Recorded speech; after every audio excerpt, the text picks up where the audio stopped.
Hello, hello. Greetings. Greetings. Hey, everybody, this is Evan Layton with HTown Happy Hour. Derek Teotilevi, HTown Happy Hour, #1 podcast in the world. #1 podcast in the world. Let them know. And our very special guest for you today, we have Pat Lane.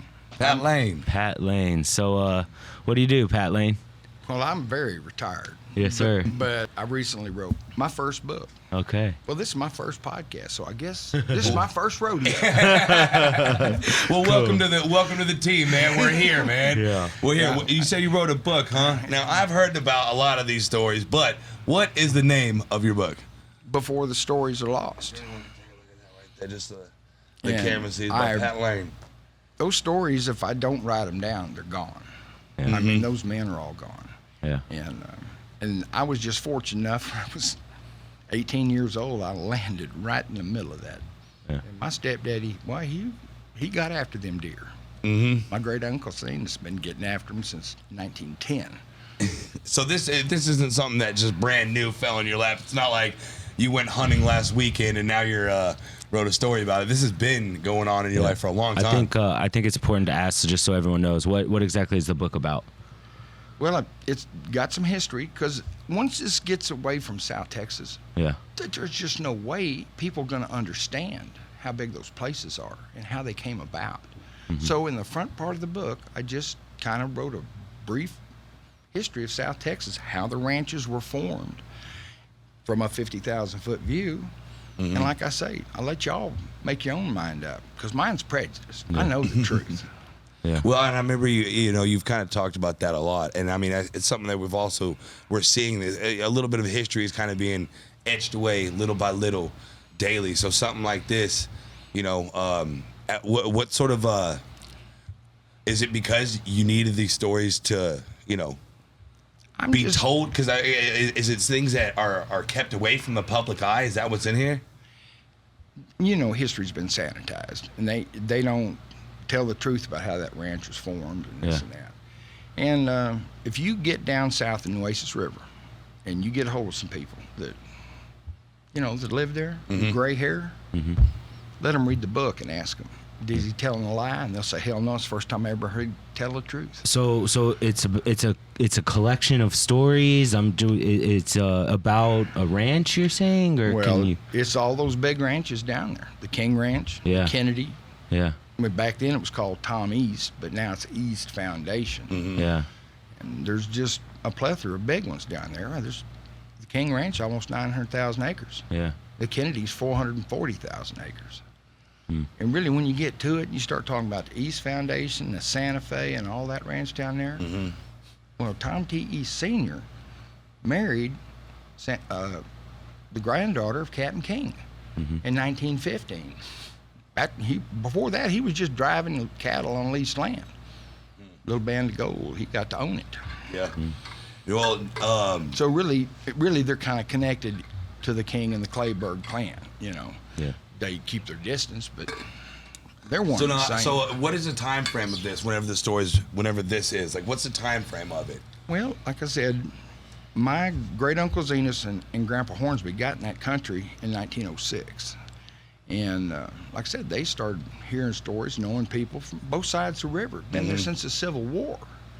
And their stories are not the same as what you read about in the history book. Of course not. Well, of course not. I tell you another thing, it's because they were Church of God.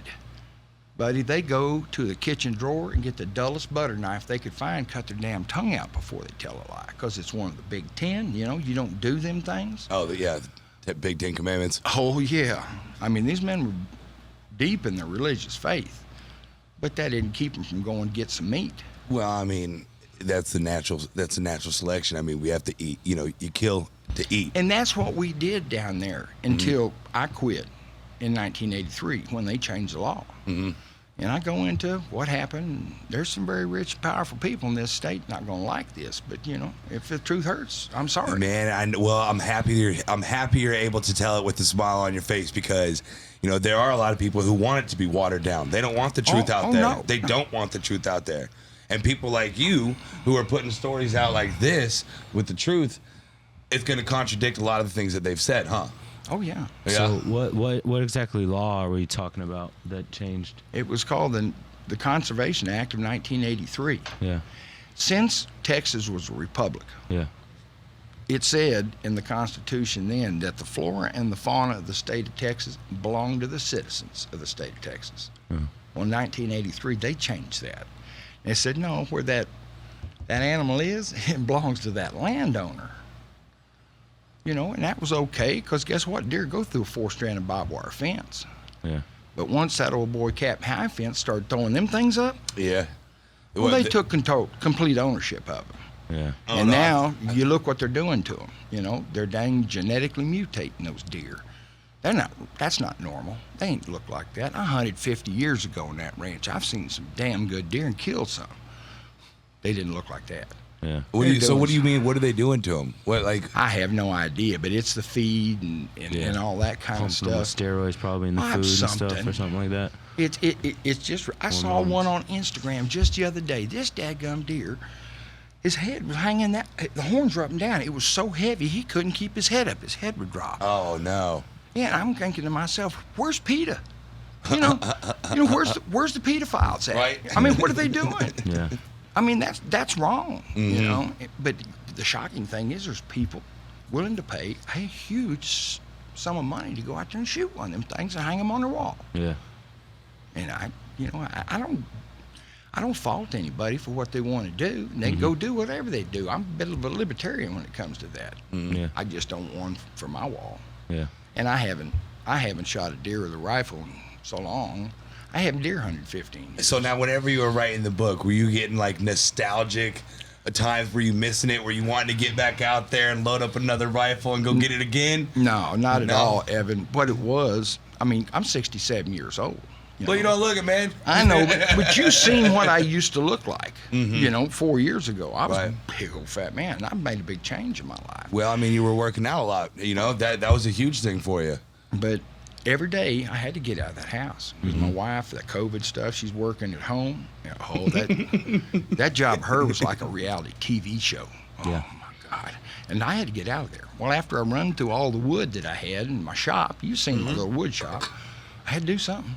Yeah. So I started writing, and once I did, man, this old man had to go out there and get himself back a half century ago. Hell, I felt like a kid all day long. I was floating around. Sometimes my wife would come out there and it'd be dark. Are you coming in tonight? Man, I'm writing, girl. Leave me alone. I'm writing, man. I'm on fire right now. See, that's what I'm saying, man. It just starts free flowing. Once you start writing it down, I mean, we had somebody on a few weeks ago. His name was Outspoken Bean, and I asked him, it's like, what do you say to people who have writer's block? He goes, bullshit. That's what I have to say, man. Because once you start going, I'm sure you can attest to this, writing a book, it just naturally, it just almost flows out easily. And then once you put stuff down, that's when you can start to make it and mend it, you know? And what would you say your favorite story in here is? How many stories are there? I think there's, counting the histories, I think there's about 8 or 9 history stories. And then, there's 41 or 2 hunting stories, different ones. It start with Carlisle Knoll. Carlisle Knoll. And that's a really a great place to start, because this was 1910. And that old man, ain't nobody liked him. Oh, he was rough. He was half-breed, some kind of Indian, you know. He didn't like nobody. He didn't like himself. But that man figured he's Indian. He'd go hunt anywhere he wanted to. He'd pull his truck up to the side of the road to King Ranch, just jump fence. Well, they decided they was going to make an example out of him. And when he come out packing a dang summer buck, you know, there they were. And they took him to Clayburgh County Jail. Well, it went off from there. And he went to cussing, and he called that jailer everything in the world, couldn't get no action out of him, so he reverted to the sheriff. When he started tearing the sheriff up, and finally that guy called that sheriff, said, man, this guy's talking about your daughter and everything else, you know. Well, I'm going to come down there and beat him up, you know. The minute he come into that jail, before he could open his mouth, Carlisle Knoll, just famous words. He said, mister, you can't keep me in here forever for killing a damn deer. And when I get out, I said, I'll kill every Santa Gertrudis bull I can see within rifle shot of the road. Every what? Every Santa Gertrudis bull. That's the King Ranch bulls, see? Okay. That's their breed. And the response from the man then, because Captain King was dead, we're talking 1910, he died in 1885. It was Robert Justice Clayburgh Jr., which was the first of the Clayburghs. And he let those old boys know. He said, give that man his deer back. And Wow. don't mess with him anymore, because one of my bulls is worth more than a whole ranch full of deer. Well, partner, the juxtaposition is different now, because the King Ranch ain't in the cattle business. Yeah. Biggest ranch in Texas. Ain't in the cattle business. What do you mean? I drove am I going to pull this thing off here? I drove completely pull the mic a little around. bit. Pull the mic a little. Oh, I'm sorry. Yeah, closer to a little bit. I drove completely around the Santa Gertrudis division just 2 weeks ago to go see my mama into my only retail outlet in South Texas, right there home. And his cousin mine's got the Texas Grub Wagon. So y'all between Foul Furious and I like that name. And oh yeah, he's salt of the earth too. But that's my only retail outlet. I got a sign for all the locals that are still there. He said they come in there, buy them 2 or 3 at a time. Give them to their friends. Now, when was this? When did you put this out? When did this get put out officially? About a month ago, right? Oh, not even. 2.5 weeks ago. About 2.5 weeks. And these, from what I've heard, they've just been flying. We done pretty good. My webmaster SEO says it's a soft start, because I'm getting hard start. Yep. But there's a lot of other folks out there that Charlie's already been on, and they're going to be looking at this. Yeah. And they're going to size me up, and see if they can handle me and get me on their show. I wrote a letter to a fellow named Patrick Durkin. Now he's a contributing editor for the Meat Eater. And I wrote him. I said, well, this is the book. Please have at it. I said, if I'm too hot to handle, I said, just give me to Joe Rogan. I said, he wants something. Just hand me off to the highest guy in there. Yeah, just give me to him. I said, he'd love to go out and bang, because I got another story. And that's about me being luckiest man in the world. But that history in there, that belongs to those people down there. Yeah. Because they know it. They know it to be true. But they grew up in the shadow of the King Ranch. 50 years ago, you had to keep your mouth shut. They had power. Yeah. Even if fish won't get caught if he keeps his mouth closed. Even if fish won't get caught if he keeps his mouth closed. That was my first lesson learned. A lot of those guys that did that stuff, and there was a lot of guys doing it, but they talked. You get talked, you're gonna get caught. Well, doing what? Outlaw hunting, jumping the fence on King Ranch, go get some meat. Yeah. And that was the difference between the guy you said you wanted to know. When you tell me, I'll talk about him a little bit. But there's a big difference between me and Charlie. Now, we're best of friends. But that man, he wasn't outlaw. He wasn't a bandit. He's a prince of poachers. That sucker, he did things, I'm telling you, nobody else has ever done. Yeah. Now, are some of those things that have never been done before, are they noted in this book? Oh, I got a story about Charlie Beatty in there. Okay.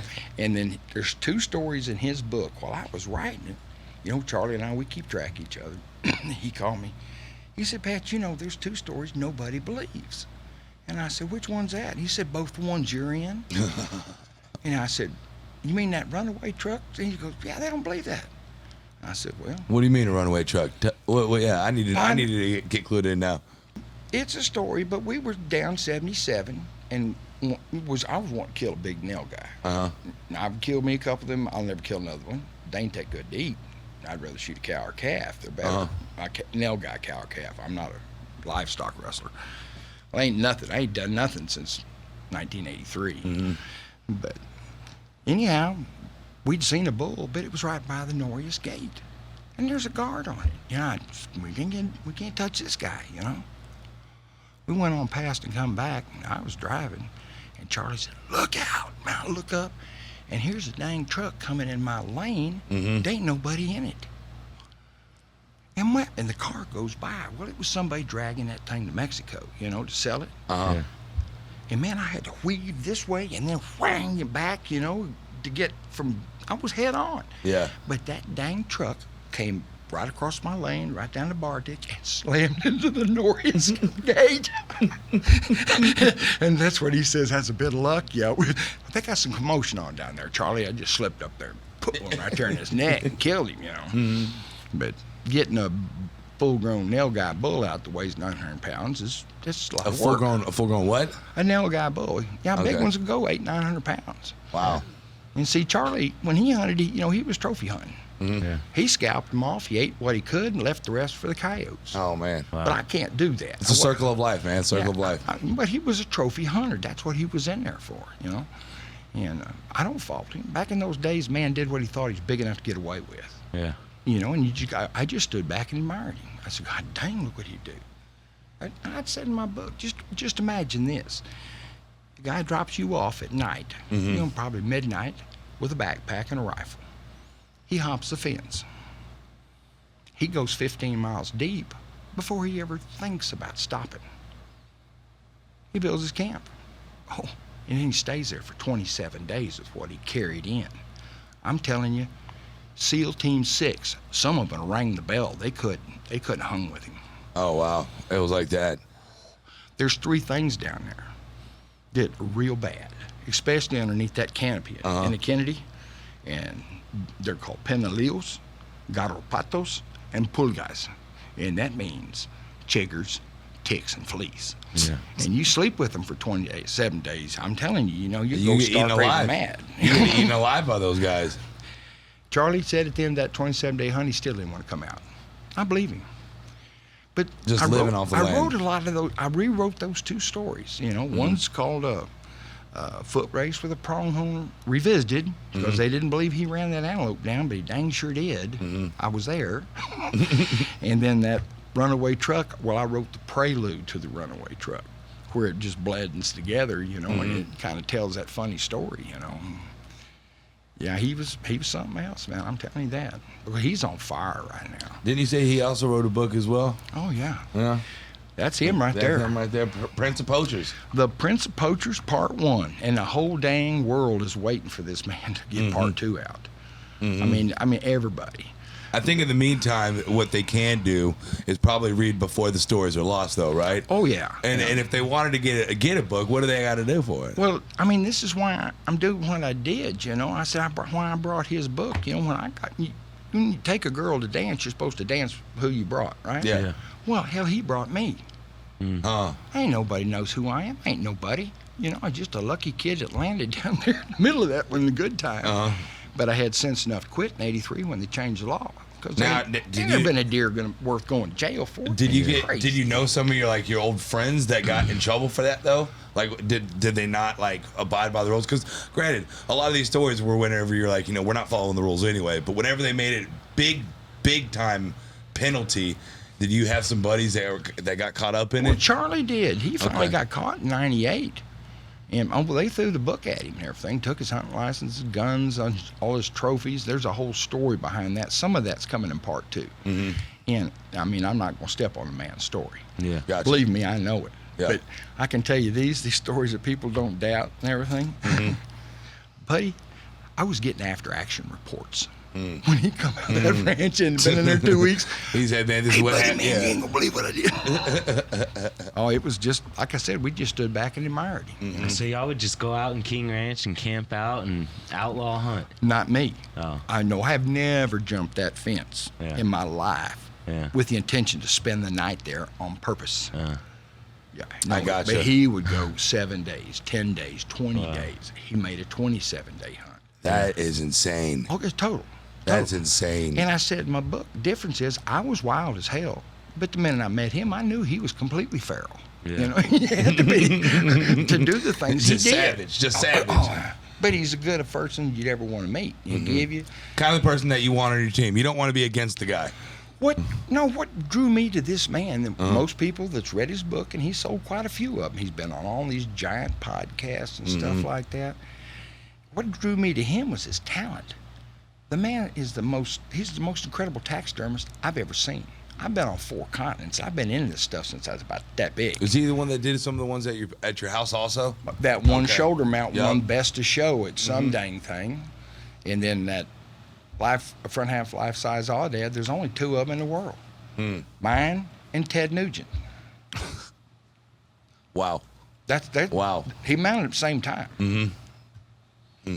But I mean, mine was a little bit different because mine was a free-ranging animal, and his was shot in one of those high fence places.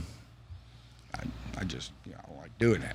Is the taxidermy for him a hobby, or is that his profession? All his life. Wow. This kid, when he was young, could have gone to the Natural History Museum to redo their birds of prey. He's incredible. I've never seen anybody like it. Yeah. He's just freaking amazing. Man, yeah, no, I was watching you. You know, I got to read some of the stories. You know what I mean? Before they're even put out, before the stories were put out, I got to read up on some of them, man. And I mean, just you know, the excitement that you had of writing it, man. I mean, you're talking about it all the time, and you know, I mean, have you been getting good? I mean, have the people that have been reading on it, have they been saying the same thing, that they love it? They are you getting positive reviews from your peers? Right before I came, God's truth. Uh-huh. Very good friend of mine, Mark and Tina Schaefauer. Well, Mark, he invented a thing called bait butter, and it's the fanciest bait bucket you ever seen in your life. Well, he works at NASA. He's the guy they bring, you know, like in, what was it, Tom Cruise and this round thing, square thing, here, put this together. So, okay, get the hell out of here. I'll figure it out. You know? He's the genius behind that stuff. I gave it to him yesterday. His wife said he's been consumed with it. He called me before I left, and he said, Pat, I can hear your voice while I'm reading the story. I said the same thing right here. He said, you got to do an audio book, you know? And I was going, hell, I didn't think about that, you know? Yeah. But, because nobody likes to hear their own voice first time. Well, It sounds weird when you hear your own voice. Yeah, it sounds weird. No, I always say, I'm just like, every time I listen to me talk, like a voicemail, or if I leave a voicemail for someone, I'm like, dude, I sound like the biggest idiot. Who would want to listen to me talk? And then here I am on the show, you know? But at the same time, I mean, you know, you absolutely do. Because it was funny, while I was even on one of the videos that you it was, you showed me a video of you talking about the book, and I was like, that's not doing you justice, because you do. You have, you know, you're a storyteller, like you said. You're a storyteller, so you gotta, you know, you live through your words like that. That's how come, I guess Mark liked it, because I write the same way I talk. Because I'm not a writer. I mean, I'm not Missioner or anybody like that. Right, I'm a right. storyteller. Right. And I just wrote the stories the way I tell them. Well, yeah, no, and they're absolutely raw too. That's the best part about it. You know what I mean? I'm sure as you were writing it, you're sitting there going, "Oh man, they're gonna love this. They're gonna love this. This is quality stuff. This is yeah." Really, I was laughing. I mean, I was reliving that stuff again and laughing about it. And of course, there's a couple stories in there I write that was difficult for me to write. I mean, because it, you know, I knew some things were changing, and it kind of hurt me, you know. And I had some stories like that were difficult to write, but most of it was just fun. It was just fun.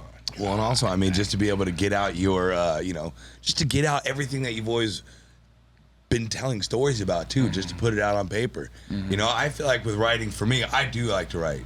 You know, and I was just telling Joe on our ones and twos over here, I was telling him that I forgot my notebook today. And he was like, "Come on, you're the note-taking guy, man." Because whenever I write stuff down, it becomes real. You know, and also, man, just trying to juggle all that stuff up in my head doesn't really work out too well. And you know, it's almost like therapeutic to write. No, And did you feel like that with this? Oh yeah, it was very good. I mean, like I said, I had more fun doing that, and I can't remember having that much fun. But it was because it made me feel young again and remember all that stuff, you know.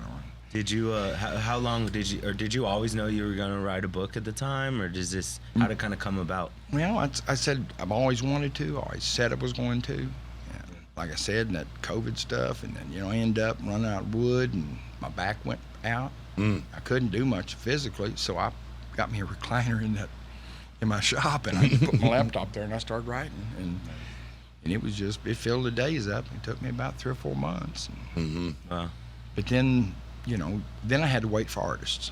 Yeah. Yeah, I was gonna say, talk about some of the artwork that you have in the book. It's not just that; it's everything. It's somebody. I got Spirit Guide. I'm telling you, has just been pushing me around to do this. Yeah. When I got through writing, I said, "Well, I need to get somebody to edit this thing." Well, I got a little buddy, and he's got a college degree, and he's a smart guy, marketing fella, and all that stuff. I said, "Here, little buddy, read this for me."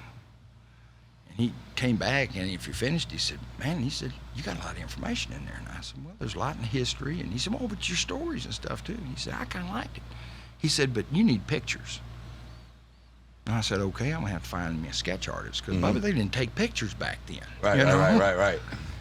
And I tried 2 or 3 different people, and I couldn't, you know, get something, and plop, it just plopped down. there's a couple. This great lady, her name's Madi Marquez Gonzalez. She worked with my wife for years, and her husband Raul. Well, they've got a little girl. Her name's Anastasia Gonzalez. I've known her since she was 3 or 4. And her mother said, "Oh, I believe Anastasia'd love to do that for you," but I had to wait till she got out of middle school. Yeah, She was in middle school? Yeah, and I had to wait summertime. She got out of middle school because she's 13 years old. Wow. And now she's 14 now. And next year, we're going to have a quinceañera, I'm telling you, for that little girl where she can properly come out. But I'm telling you, the world has not seen yet what she can do.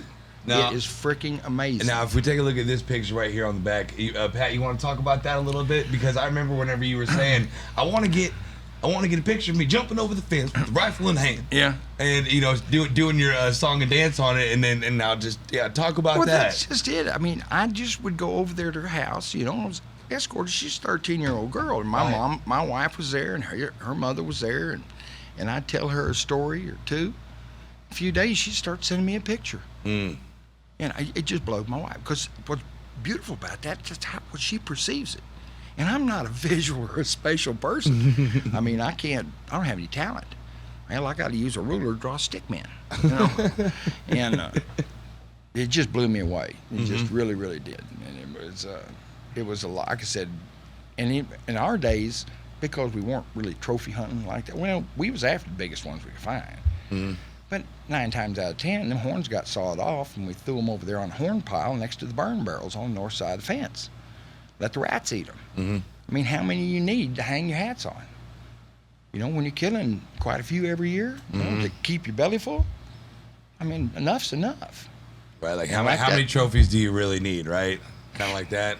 I mean, we wanted the meat, we were going to eat, I mean, that was a way of life, and I wasn't the only person to do it. There was a whole bunch of people did well, I mean, That's how they lived. It was probably before, Walmart just had the ever-ending aisle of chicken and poultry and turkey. It's still money. I mean, those people are not wealthy down there, and that's protein, boy. That's good eating, and that's what they just had to do.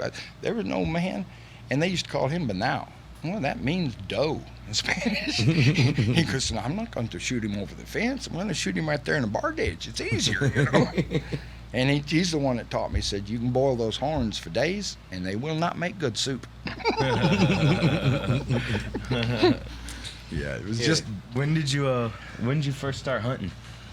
Oh man, since I was a kid, I guess 5 or 6. Your dad taught you? Yeah, my dad, and by the time I was 7 or 8, we go up home to my grandparents' place. I had the 22, and I was out there. Yeah. One of my favorite stories about that was a Thanksgiving, and it wasn't real cold yet up there in northern Oklahoma. I was catfishing. I was shooting bullfrogs. I killed rabbits, squirrels. I shot a pheasant with 22. I think I got a goose, and that's what we all had for Thanksgiving dinner. It's just stuff I took off that farm. Nice, that's cool. And my old granddaddy, old Jesse Shirts, man, back then they had a party line, and after that dinner, he can get on that phone. Now, y'all gonna have to get off here. I got to tell him about my grandson. We ate whole Thanksgiving dinner stuff he shot. Well, that made me proud. Yeah, that's super cool. We had I know you were saying there was a couple people that were inspirations for this book and things of that nature. My stepdaddy, Wayne Hornsby, taught me more than any person that's ever been on this planet. Okay. I mean, of course, I went into business with him when young. He was an incredible machinist. He was a mechanical genius. He built things, he invented things, he did all kind of stuff like that. He's an artist. There's pictures in there of J. Abadiah Brooks. Well, he's one of the big 4 Texas Rangers.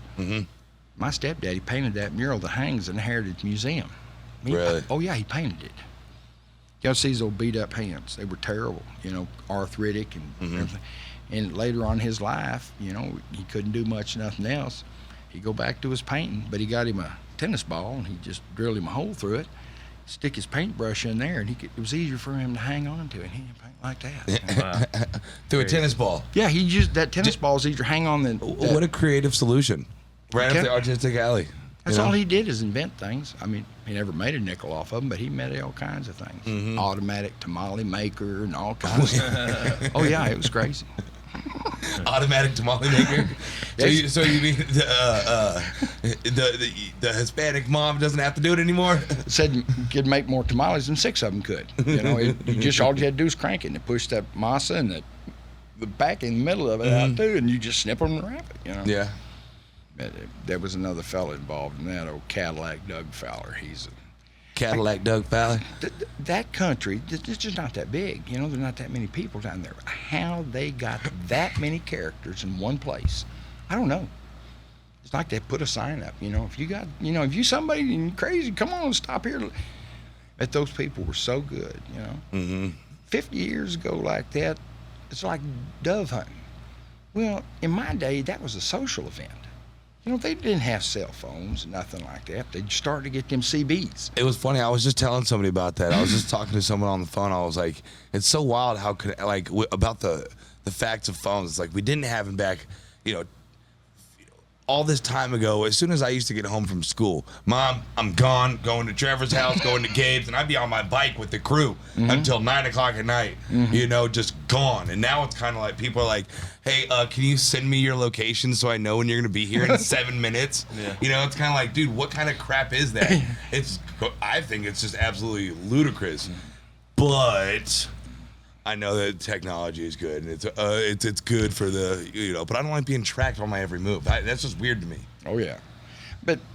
And like a fella like me, because I'm a lot older, you know, and believe me, my analytical and critical thinking skills were forged in steel way before this technology come about.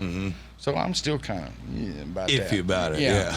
Well, I hadn't been on that social media, but 2 or 3 months. It's, you got to do that if you're going to sell a book. I don't know, okay. First day I got a warning, and I said, okay, you can't say that. And I said, all right. Yeah. They be doing weird stuff, taking your post down for wild stuff. I mean, it's like, what do you mean I can't tell that? It's the exact reason why you put the book out. It's because you want the truth to be put out, and they're trying to stop us. And they're trying to stop us from that. Well, they're not going to stop this thing. It's going to go. Like I said, my buddy right now, he's hooked up with some big people. And like I said, they're going to be watching me, you know, see what I want to do. I've been talking to some of them already. And there's a bunch of those hunting podcasts that I'll end up on. Yeah, Charlie, he told me, a while back, he said, Pat, just put on your gas mask and follow my vapor trail. But that's Charlie. You know? Yeah, of course, he tells people about me and everything, and I'd have never got off the ground if it wasn't for him, you know. So he was the one who kind of urged you into doing it, right? Well, like I said, look here, I've got his dadgum. That's his book. That was probably 10 years ago, and it was a lot of years before he ever got it published. And I mean, there's notes in there and stuff, and he's changing things, and you can see it all written this, and you know. But I've had this like 10 years, you know. That was that first copy, and then of course he got the first one, and then this new outfit, who printed my book, that's the same people. This was a different one. This reprint, it's really good. Got more pictures, and there was stuff left out in the other one, but no, old Charlie, he's something else. So talk about maybe what's one of the biggest struggles that you had in this book? What's one of the biggest things that was like an obstacle you had to overcome in this book? Well, was it more of okay? My bad. Answer the question. It wasn't writing the book and had any problem with that. It was afterwards. What are we going to do? You know. Okay. And like I said, I got my little buddy, and he edited. And I said, "Hell, I'll put your name on front of the book." Oh no. And so he said, "Put this. Did you read how it's edited? Edited by an innocent bystander." I said, "Well, you chicken, you know." Yeah. Right. And. But I told him a little touch of humor, though. Yeah, well, that's what a lot of it's about. I'm hoping people would laugh, you know, because it was funny to me. Some of the you've always been a riot. Every time I talk to you, you're always making me laugh and cut up. We're always having a great time. So I mean, I know I've read a little bit of some of the stories in the front, but I mean, I can't wait to dive into the rest of them. You know, and I mean, like you said, if your friends are saying, I can hear you talking. Yeah, I hear you talking in your words. You know, I'm excited to read the rest. Is what I am. I just write like I talk. Well, funny how that works out, right? Yeah. How'd you get into outlaw hunting? How did that? Well, and like I said, 1972, I kind of had a rough life. Yeah. You know, my mother and dad split up when I was young, and I mean, I went from the penthouse to shithouse overnight. Didn't know why. You know, and so I kind of grew up tough. I was supposed to be a big athlete, and that my dad was right to screw up my rear. That's all he wanted me to do: play football, baseball, everything. You know. And we kind of had a falling out when I was about 15, and I just said, I'm done. I let my hair grow and only made him mad. But when I got out of high school, I went to California, go surf and chase girls. Man, that's what I wanted to do. Yeah. And I was having a ball out there. It's a dream world out there. Until me and this fella from Tennessee I wasn't real fond of, he crossed the line with me. And we had an altercation. And I can tell you right now, if you're gonna get in a fist fight, put some damn clothes on first, okay? Because I ended up with a lot of cuts in my body, almost 200 stitches in my butt. Wow. And I needed some place to heal. I mean, they should have gave me blood. I lost way too much. Oh, wow. And I ended up in Val Fierce, Texas, my mama, and she had met Wayne, and they just got married, and he became my best friend. Yeah. You know. He liked to hunt and fish. I mean, I was sitting there laying there for a month on that couch, and he'd telling me all these hunting stories about these people and stuff. It seemed like that whole posse that I ran with. It was interesting to you. Man, I knew him before I even got to go out there and really meet him. You know, and just the hijinks and stuff that they done, the crazy things, and like I said back then, it was a game. Yeah. That's all it was. It was Yeah, a game. that's what I was gonna ask you earlier. Tell us about the cat and mouse game between you and the sheriffs and all that, But and that was the funnest part of it all. I mean, and don't get me wrong, those guys enjoyed chasing us too. It's I mean, adrenaline rush. I can imagine. Exactly. Yeah. That's what it is. It's just a complete adrenaline rush, and once you're over that fence, well, that adrenaline just keeps pumping off. For sure. The whole time. You know? For sure. And like I said, back then in those days, Texas Parks and Wildlife wasn't centralized yet. And there was 151 counties in the state. Well, if a game law was violated, they told Austin, this is our county, we'll take care of it. Go ahead, Scram. Yeah, we got this. and they take you to courthouse. Okay, it's been $125 and you're in trouble. Okay, thank you. And they go right back out there and do if it you were again. caught hunting on someone else's property? Yeah. Yeah, Interesting. It was nothing. Yeah. And now, it's a little slap on the finger, not even wrist. now they'll put you in prison, take everything you got. Wow. And I know how it happened and why it happened. Well, how did it happen? Why did it happen? In 1983, when they changed that law, Yeah. they said, no, deer don't belong to me and you anymore. They belong to the landowner. Yeah. And it was very beneficial for those people in South Texas and all them big ranches. Yeah. Because they can't raise cattle. Right. They ain't worth a damn.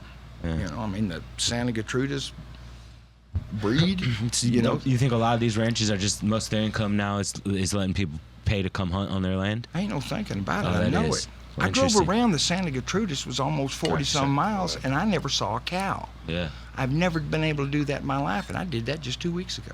Never saw a cow. Usually, there are red cows everywhere. Yeah. Well, what's he telling you, Yeah. All you gotta do is follow the money. Mm-hmm. And you think that's part of you think that's a big part of the reason the law got changed? I Is know these it big, is. big, I know it is. Yeah. Big money in it. Plus, there's probably a shit ton of property taxes on they're paying too. So That's it's like why they keep they enough gotta cattle swing to maintain the livestock that does. Yep. You ready for this? The King Ranch, the greatest ranch in Texas, they make more money off their turf grass business out of Florida than they do beef cattle, and it's supposed to be the biggest ranch in the Wow. state. Crazy. Sod grass.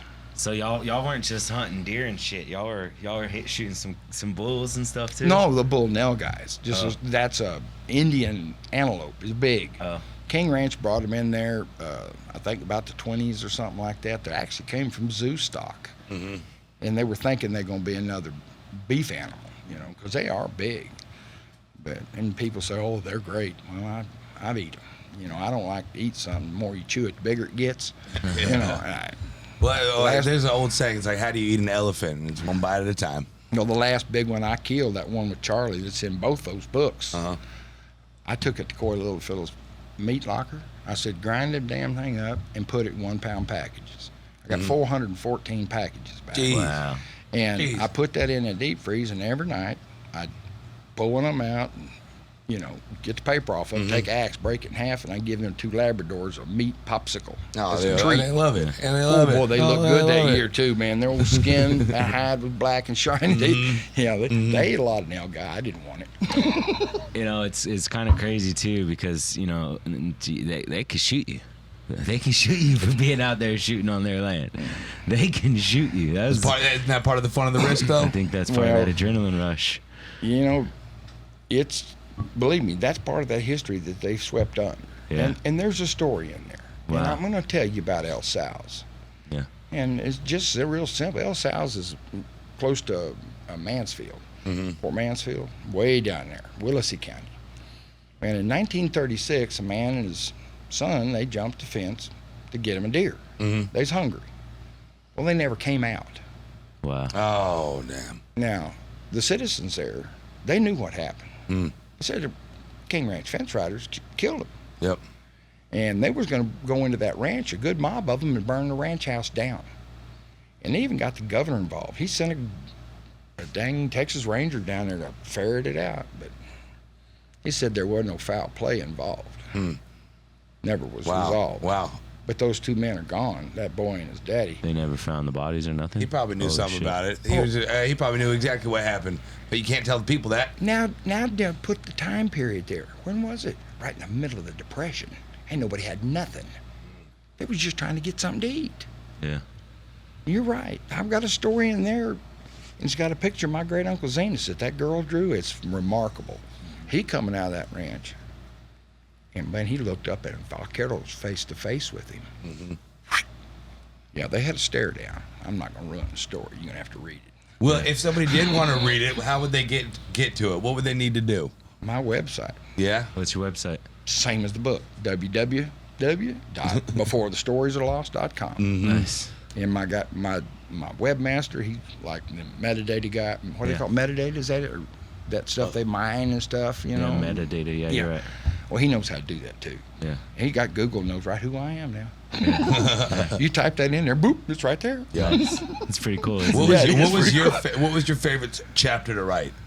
Because I know you have a lot of them in there, and you have a lot that you tell a lot. Yeah. So which one was your favorite one to write? If you can just talk on it.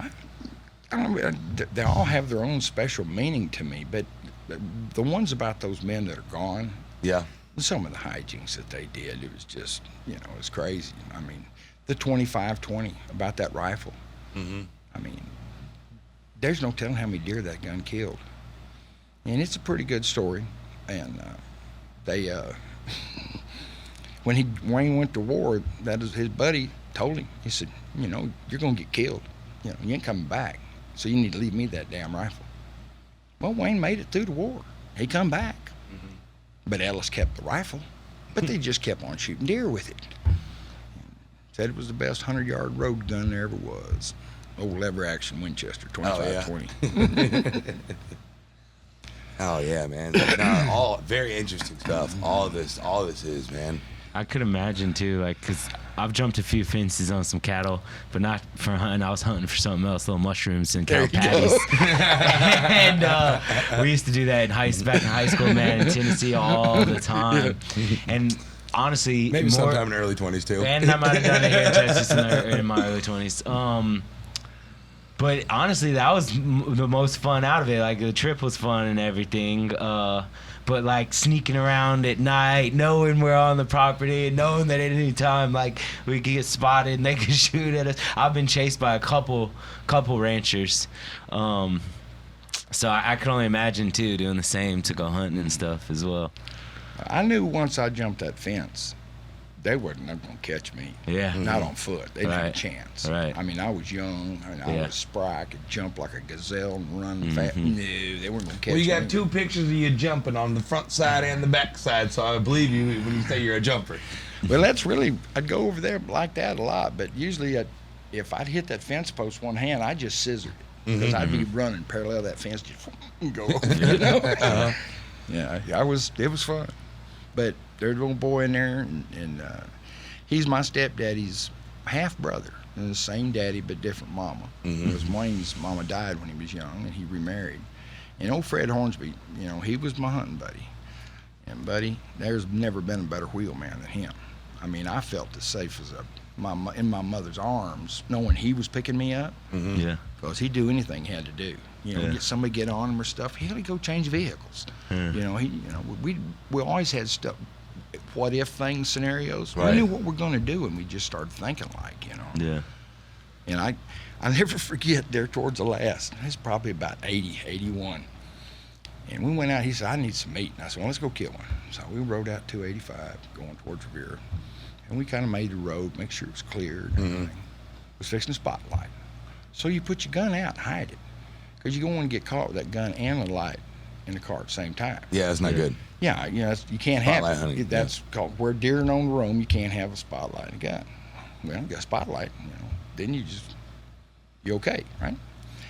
Well, we sitting out there, and I said, "Well, the road looks pretty clear, Fred. You ready to light it up?" And about that time, he had bought one of these dang police scanners. I thought that was the biggest CB I ever saw. Yeah. So what the hell is that thing? He said, "It's a police scanner." And that thing went off. And hell, all of a sudden, we're here in King Ranch security. We got a guy on 141. He's heading that way. Oh wow. So y'all were able to. Dude. Y'all were beating the ones who were trying to find y'all.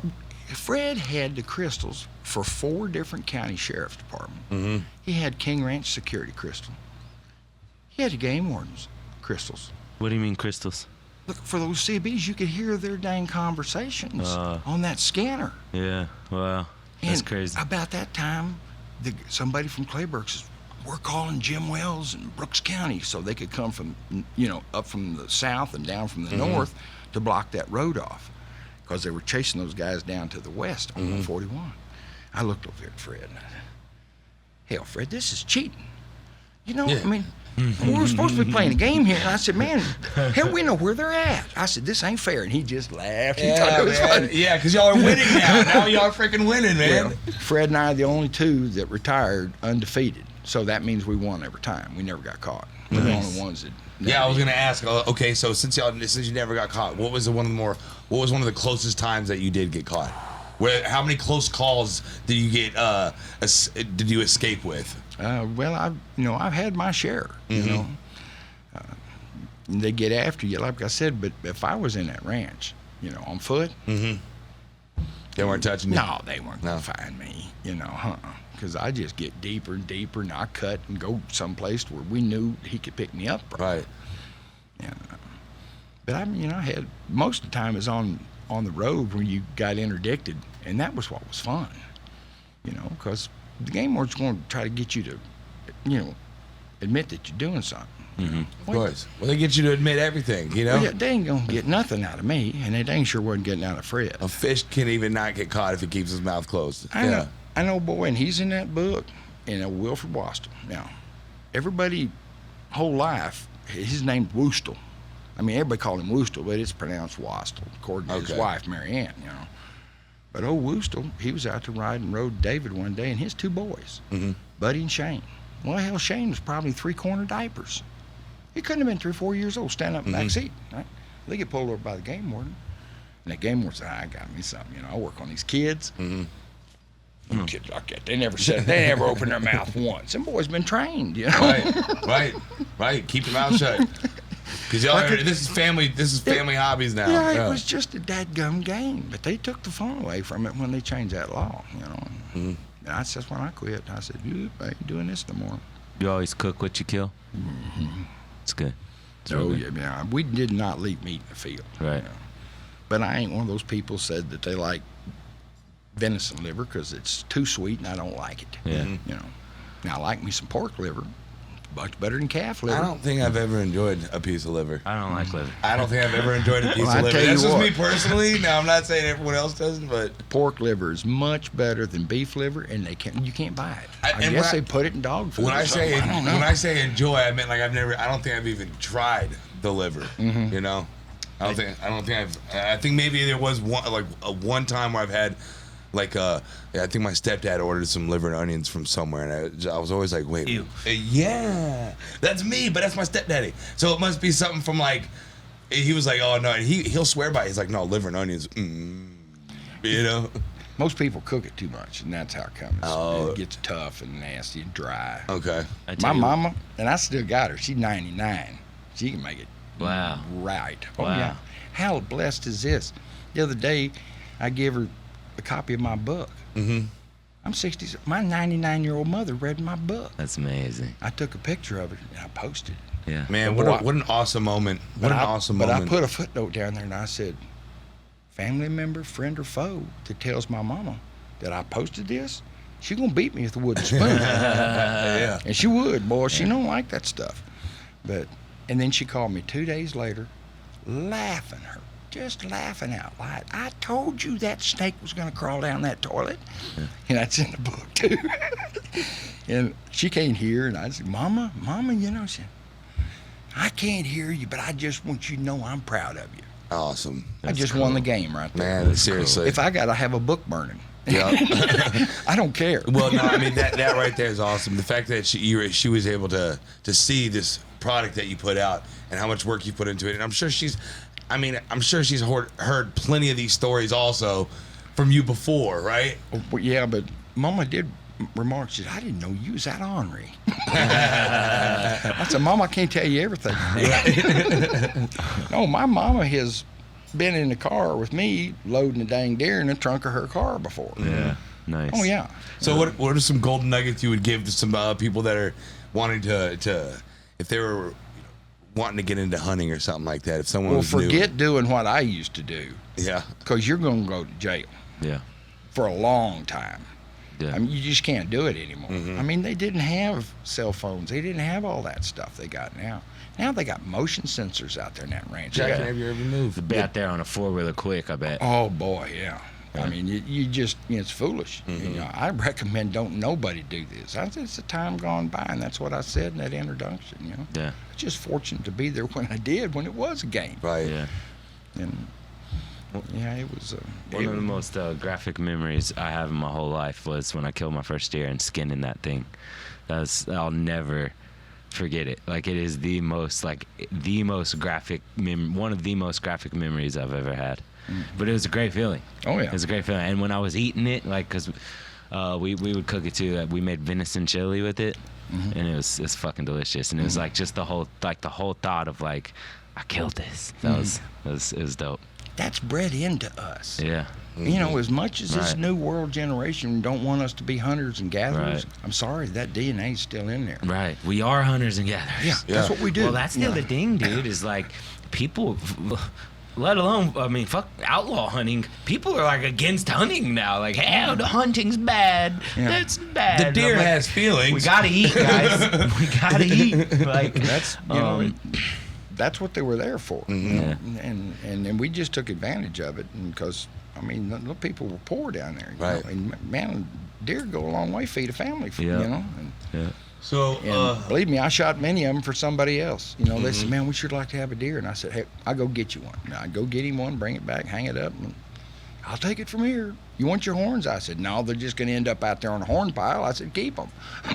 So if somebody did want to grab the book and read, if someone did want to grab the book and read these stories, you know, how much are you charging for the book for the people that are watching?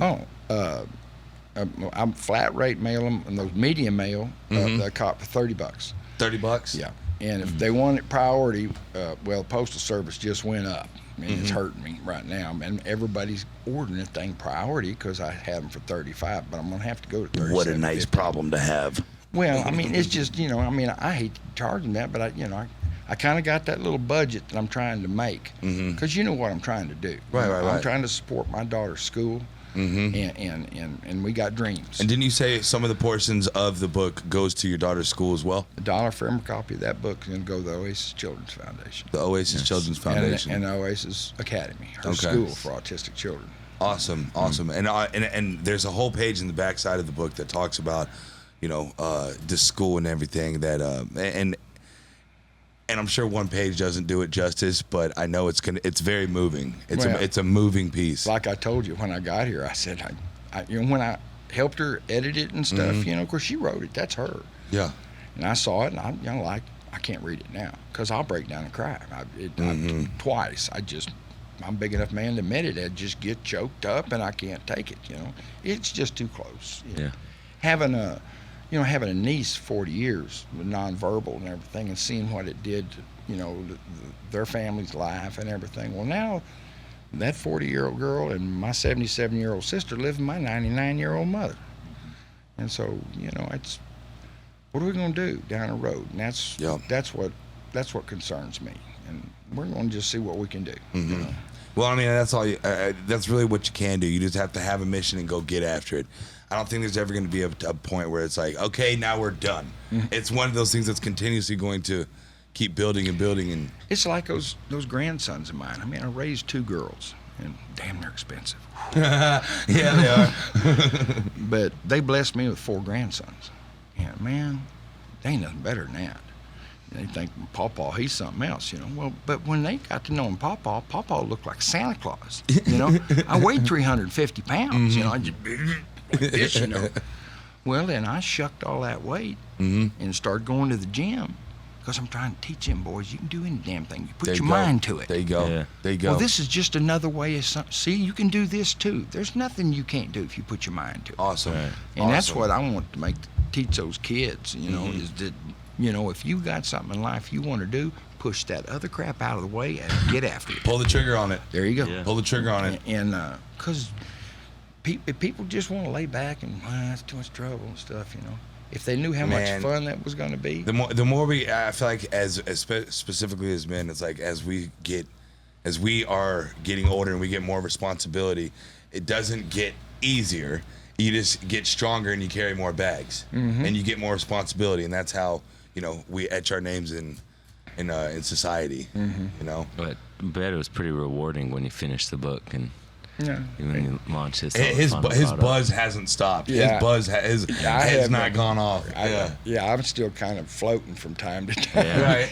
But of course now my phone's starting to blow up all the time, and I'm meeting these people. I've been talking to some pretty big people in the podcasting industry. And because of Charlie. I mean, it's Charlie's the only reason they'd have found out about me.